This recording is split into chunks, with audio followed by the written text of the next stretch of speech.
to episode 21 of Duck-Sized Horses podcast, the comedy podcast which aims to answer the would you rather questions you've hopefully always wanted answered. I'm Nathan Herat. And I'm Jack Higgins. Who is fresh from battling relegation on Monday night. Fresh from battling relegation, fresh from team. the cold. There's no more horrible sniffing going on in this episode. And back to full fitness. Yeah. It's a great feeling. Yes, you're looking very well. Thank you. It's a new year, new me. It is. Happy New Year, sir. Happy New Year to you as well. Thank you, sir. And a Happy New Year to everybody listening. Yes, Happy New Year to everyone. Be rude of us to say not. And Happy New Year to Timmy. And Happy New Year to Timmy the duck. Stuffed duck. Yes. Happy New Year to Bobby. Yes, Happy New Year to Bobby. Who I think we can probably crown the winner of all of our competitions. Except maybe this one. Oh, there's a hook for you, because it's not Bobby, is it? No, it's not. You might find out later. We'll find out towards the end of the thing. And actually, before we sort of jump into other things, we've had a competition first, haven't we? We have. With the entrant. It's genius, to be fair. It's very good. And it is something, the amount of different options we, as a partnership, have given you in these sort of 21 now episodes. This is one option we hadn't considered at all. No. That's a little hook for later. I mean, I'd be worried if it was the other way around. It would be bordering on the IKEA and Tesco scandal of 2015. So that's a little hint for you, maybe. You can have a little guess on what's been sent in. Superb. But thank you to everybody for getting in touch this month. Yeah, I'm very thank grateful. you for sending in question suggestions, getting in touch, getting involved with our poll, which we'll come on to in a little second. We shall. In fact, we could go into it now. Let's just launch straight in. The spreadsheet of wonder has done its magic, as it does every month, and spit out a new question. So before I hear your answer and you hear mine, let's hear what the public have decided. This was the question. Would you rather be the funniest person on earth or the smartest? What have the polls said, Higgins? It's close. Is it? It's really close. I've not looked actually this month, so I'm excited. The people of Twitter, the good people of Twitter. They're fine folk. It's 50-50. Oh! Straight down the middle. Superb. It's for all their sins, they've come up with a brilliant draw. Absolutely amazing. Facebook's also very close. Is it? 54% for smart and 46% for funny. It's almost a Brexit. So people would rather be smarter than funnier. Fair enough. So little shout out to Charlotte, Matt, Bayman. Yeah, I'm going to have a little guess. Bowman. Nice. Vance. Nice. Some great names of people getting involved this week. Thank you. And thank you for doing so. Yes. So I guess we jump in. So we should crack on. So Jack Higgins, when I have completed this question, you shall have the floor. That became very much like a quiz show, that didn't it? Does. I think maybe we should have like a little kind of like the Who Wants to Be a Millionaire thing. Jack Higgins. I'm going to make it so. For £2,000, would you rather be the funniest person on earth or the smartest? Off you go, mate. I would like to be the smartest person on earth. Oh, nice. Yes. Nice. Reasons being... Go on. ...is I feel like that would be quite the accolade. Yes, and, I agree. Nice. Everybody would look up to you, and being looked up to is quite a nice, rewarding thing to have. People would like look at you in the same way they look at Stephen Hawkins. Yeah. And that's nice. I mean, you are very much the architect of a good fact. I do love facts. A fantastic sort of collection, a bit like the BFG, to sort of go back a few episodes with his collection of dreams in bottles. I think you must have sort of internally in your mind rows and rows and rows of unbelievably good facts. They're buried away. I mean, I always feel like on the spot where someone says, "What's your favourite thing?" Yeah, because it's a little bit like, "What's your favourite joke?" And you can't. That's a tricky one. It's one that you've got to like. I know, come up in conversation. Yeah. What are your sort of, make it maybe a bit easier, top 3 facts? Top 3 that you like, that are your sort of go-to icebreaker conversation starter facts? More people killed each year by sandcastles and sharks. Wow, That's pretty phenomenal. Good, right? I mean, the sandcastle version of Jaws was a bit of a rubbish film. It was. I mean, not quite so critically acclaimed. I mean, yeah, but I can't believe they got a trilogy out of it. If I'm being honest, yeah, fair play. Yeah, That's commitment. That I thought Sandcastle Nado was the better film ultimately in the end.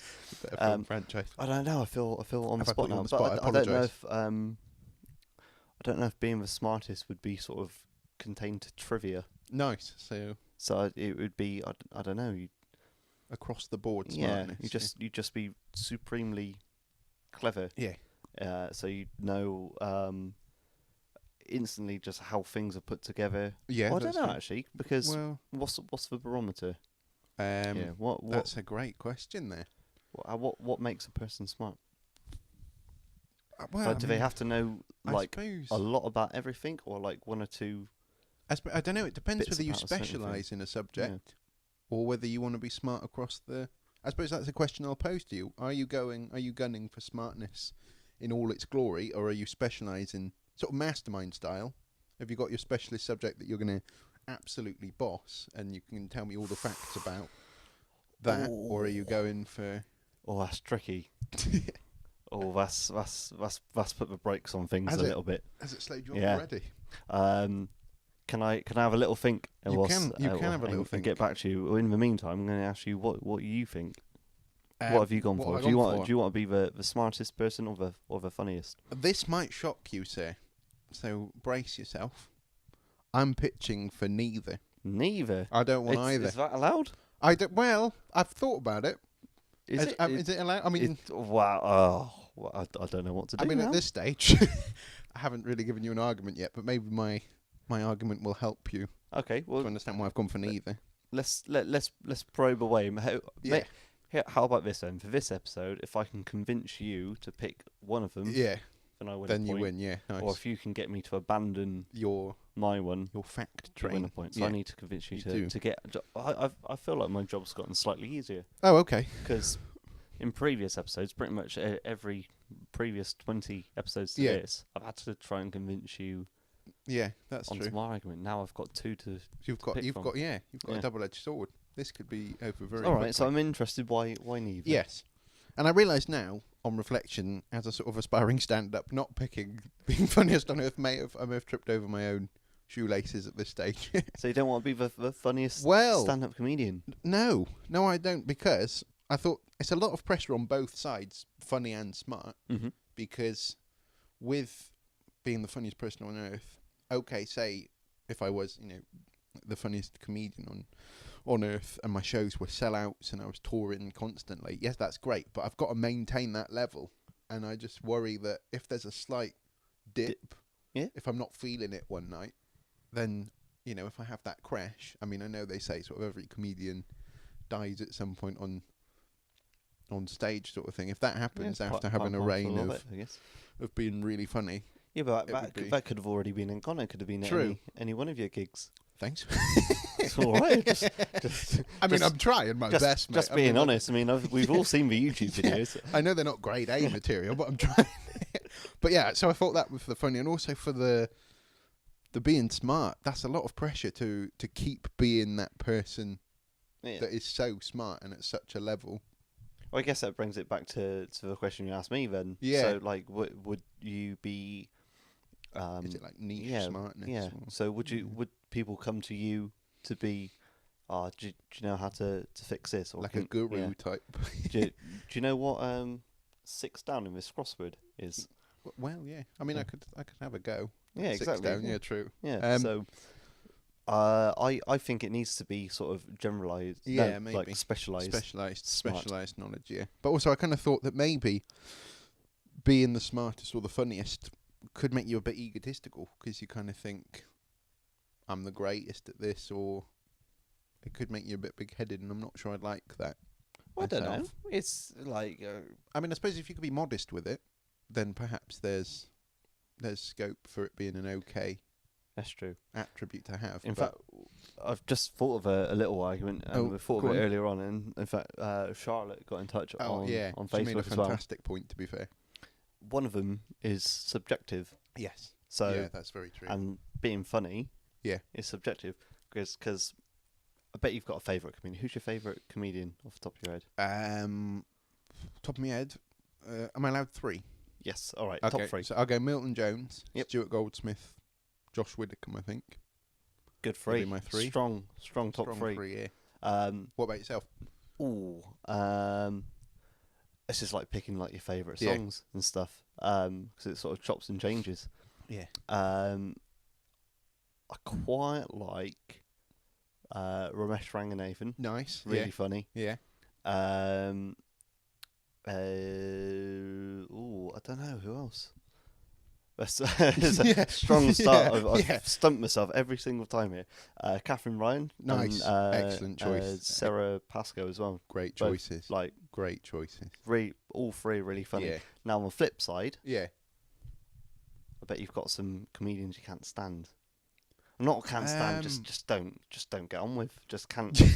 Just don't mix. Mix with. I'm not a big fan of Frankie Boyle, really. Yeah, he's a bit crude. I'm not. Yeah. Well, there you go. So yeah, comedy's subjective, I guess. So That's even if true. you were the funniest person, I'm not.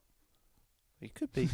What if you never knew? What if you were the funniest person and you never knew? It's like someone on Earth. Yeah. I mean, this is probably false equivalence, but I'm going to go with it anyway. Here we go. It's like there's someone on Earth, right? Yeah. Who has the biggest poo of the day. I wasn't expecting that. And they're completely unaware because nobody knows how big their poo is next to the next person. So that person, you could be the... I bet it's you, mate. You could be the champion for that day. So you could be the funniest person on Earth and just... I mean, it's a spectrum, isn't it? Yeah. I mean, it's... I'm sticking with that as my analogy. I mean, yeah. What an analogy. So you could be the funniest person on Earth and you wouldn't know it. That's true. Especially if like being a stand-up comedian wasn't, or just being a writer or an actor, or it just wasn't your thing. Like if you were, I don't know, a typist in an office, you could be supremely funny. You'd never know. Not aware of it. That's very true. I guess you could say the same with smart as well. You could, yeah. At one point, I wanted to make about the smart thing is, it could be, yes, you could be very smart kind of academically, but you could lack, say, street smarts or emotional intelligence. So it's great if you know the works of Shakespeare in and out, but if you're... That's true. Not sure what to do. I mean, I know some clever people, but I know some people really, really smart, but don't know how to switch a projector on. I mean, see, it's not great, is it? To have smarts. Yeah, I don't know. I think you need to have some kind of street smarts as well. So maybe smartest could be like specialised in an area. Smartness, yeah. But also know how to cook an egg. Yeah, true. Living the dream. Yeah, how to put paper back in a printer. Yeah, etc. Exactly. So I think I've come to my conclusion. I'd like to be specialised smart. Specialised smart, yeah. In the universe. Nice. So sort of like a Professor Brian Cox type. Yeah. I mean, there's always something new to find out. True. And it's a very good point. Love me some space facts. You do. Here we go. And here they come. Oh, you're waiting for... I'm waiting for one, surely. You can't say love me a space fact and then not deliver a fact.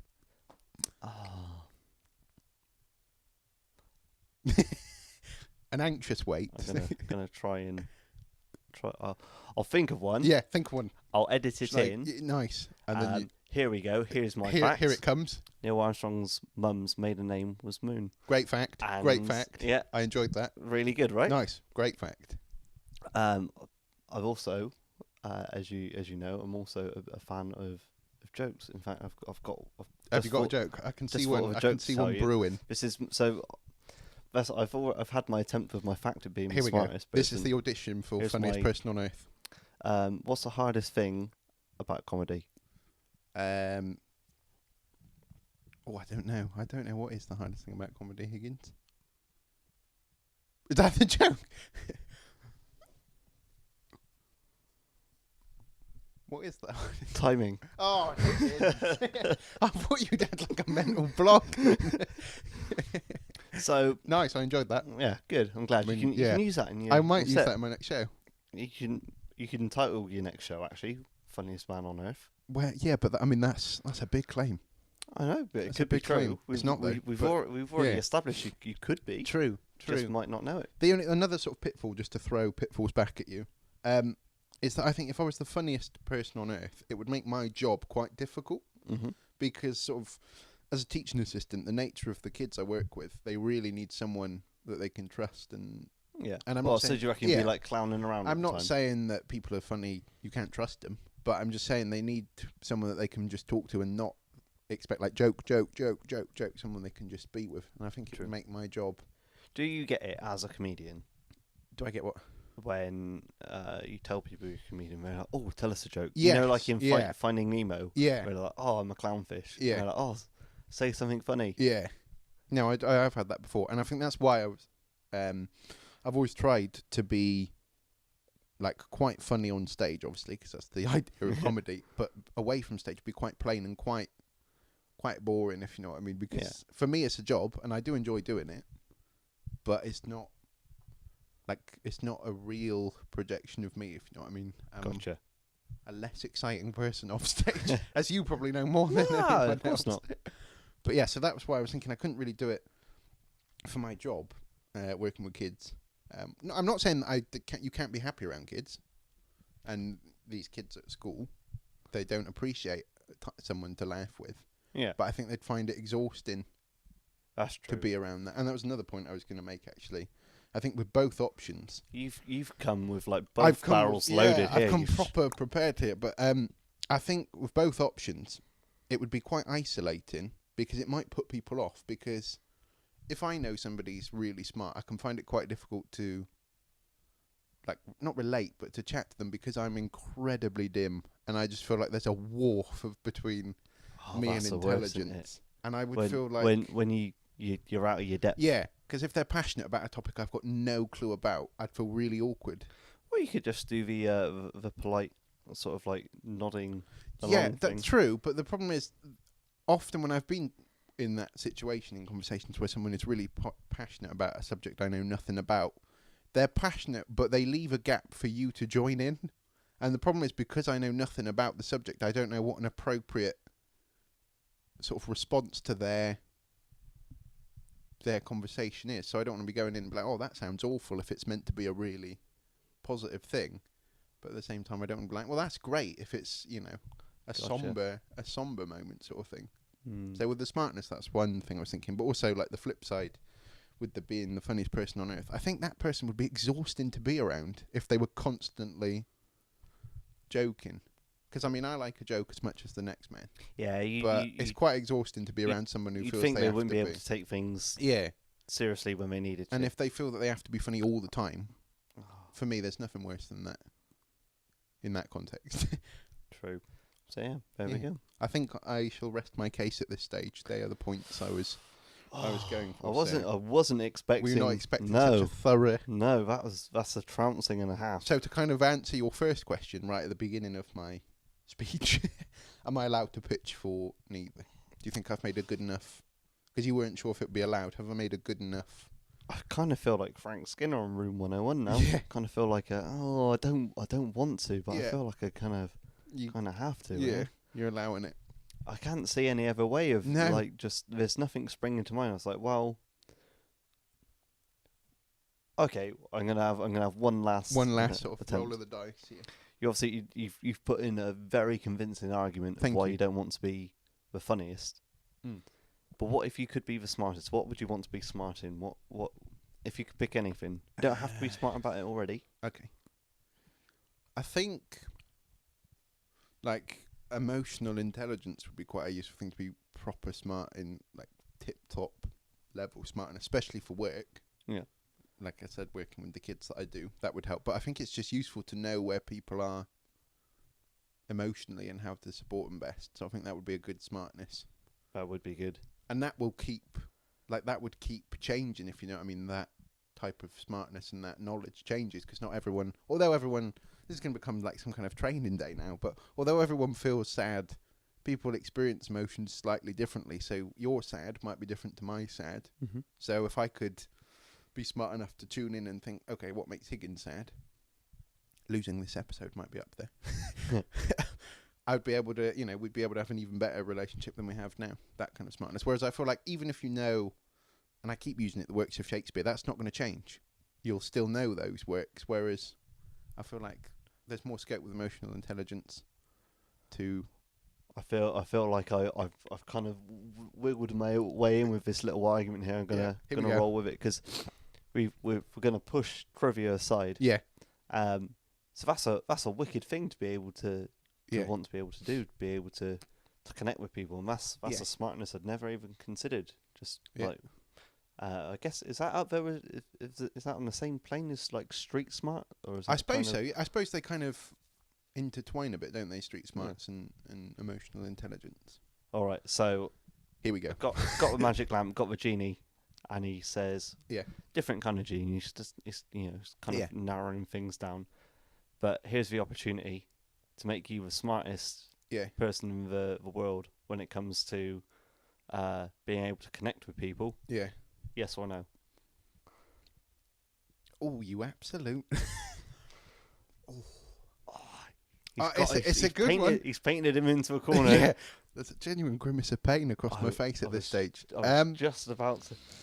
Now, I think, for those of you at home wondering what's going on now, Nathan is at a crossroads. I am at a crossroads. It's either concede a point, he's squirming. I'm genuinely. or drop his argument. After he put it across so convincingly. I might be able to save this. The Titanic is going down, but I'm going to try and jump in the last lifeboat before it pulls off. This is tense. I reckon, genie moment, I would say honestly no, because I think it could be learned. I think I could learn it.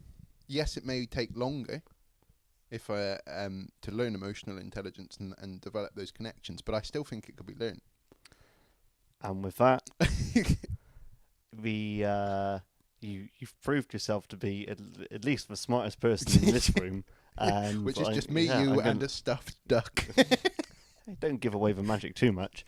I think I've lost that argument. Do you? You think that's a defeat? I think this is a defeat. You can chalk it up. I will chalk it up. Thank you very much. Failed to convince you otherwise. A valiant effort. I'll shake your hand. Very it was a valiant effort. That was. I thought I had it at the end. It just came to me at that moment. My brain finally kicked in. Sheer brilliance. 24 years. So I can give you an update on the scores, which I failed to do so at the beginning. The scores now are Jack Higgins 10, Nathan Herat 11. Wow. So I've got a little lead. But I think that's probably the hardest episode that I've won. Oh, for sure. I think that was a proper battle, which is what this is about, I think. And we've got to work for our points. We do. Metaphorical as they are. And speaking of working for points and working for prizes, because as we all know, points mean prizes. Exactly. Sounded really disappointed. Yeah, sorry. Pensively stared. Firstly, at home, Nathan pensively stared into the middle distance and just points mean prizes. Well, would you like to be honest? Would you like to know what I was honestly thinking at that moment? I could feel a hiccup coming on, and I was worried that it would happen mid-word. So it was a kind of, I was looking into the distance to judge how long I'd got before said hiccup. You'll be relieved to know it didn't materialise, but the feeling was there. Good. Anyway, sorry. Enough so of my points mean prizes, and if you want to win a prize, which is a signed rubber duck, and who's it signed by, Jack? Signed by me and me. You can do so by taking a photo or a video, or writing us a poem. Yeah, a poem, a joke. We said. What else have we said? Toilet duck, clothes horse. Duck, yeah, nice. This month, our winner. Yes.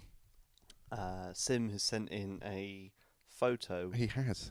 Of a cooked duck. He has. We hadn't thought about the edible side of duck or horses. No.